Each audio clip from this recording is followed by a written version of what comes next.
Hi friends, నేను మీ ప్రశాంత్. మీరు చూస్తున్నది ప్రశాంత్ టెక్ ఛానల్. ఫ్రెండ్స్ ఇప్పుడు టాపిక్ వచ్చేసి ఏంటంటే ఫ్రెండ్స్ ఇప్పుడు మన మొబైల్ మన ఫ్రెండ్స్ కానీ మన ఫ్యామిలీలో ఎవరైనా మన మొబైల్ తీసుకొని వేరే వాళ్ళకి కాల్స్ చేసి మిస్బిహేవియర్ చేసి సతాయిస్తుంటారు ఫ్రెండ్స్.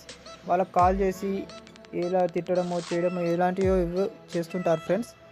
అయితే వాళ్ళు మనకు కాల్ చేసి వాళ్ళు మనకు తిట్టడం చేయడం కానీ ఇట్లా జరుగుతుంది ఫ్రెండ్స్. ఎందుకంటే మన ఫోన్ నుంచి చేశారు వాళ్ళు కాల్స్, అందుగురించి మన ఫోన్కి మరి కాల్ చేసి వాళ్ళు తిడుతుంటారు ఫ్రెండ్స్. మనము మన ఫ్రెండ్స్ కానీ ఫ్యామిలీలో ఎవరికైనా మన ఫోన్ ఇచ్చేటప్పుడు మనము అలా కాల్ ఎలా వెళ్ళకుండా యాక్టివేట్ చేయాలనో ఈ వీడియోలో నేను కంప్లీట్గా ఎక్స్ప్లెయిన్ చేస్తాను ఫ్రెండ్స్. అయితే ఇప్పటి వరకు నా ఛానల్ సబ్స్క్రైబ్ చేసుకున్న వాళ్ళు సబ్స్క్రైబ్ చేసుకోండి. అదేవిధంగా నా వీడియోస్ని లైక్ చేయండి ఫ్రెండ్స్.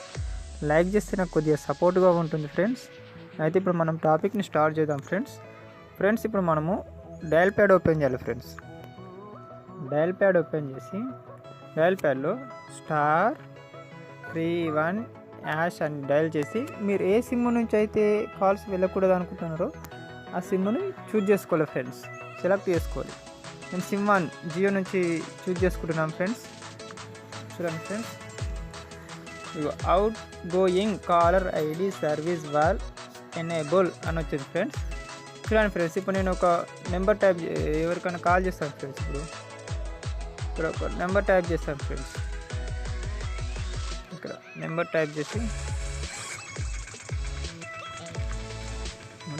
చేశాను ఫ్రెండ్స్. ఇప్పుడు సిమ్ 1 నుంచి ట్యాప్ చేస్తాను. సిమ్ 1 క్లిక్ చేస్తే కాల్ అంటే వెళ్ళదు ఫ్రెండ్స్.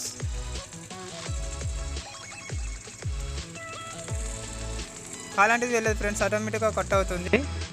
ఇప్పుడు దాన్ని మనం ఎనేబుల్ ఏ విధంగా చేసుకోవాలో చూద్దాం ఫ్రెండ్స్. ఇప్పుడు ఎనేబుల్ చేసుకోవాలంటే #31# అని టైప్ చేసి ఏ సిమ్ నుంచి అయితే మీరు ముందు చూస్ చేసుకున్నారో అదే సిమ్ నుంచి ఇప్పుడు డీయాక్టివేట్ చేసుకోవాలి friends. Out going caller ID service has been disable అని వచ్చింది ఫ్రెండ్స్. ఈ విధంగా ఫ్రెండ్స్ ఇట్లా ఈ వీడియోలు ఎంతే ఫ్రెండ్స్. ఈ వీడియో కనుక మీకు నచ్చినట్లయితే లైక్ చేయండి, మీ ఫ్రెండ్స్ అండ్ ఫ్యామిలీతో షేర్ చేయండి. Thanks for watching friends.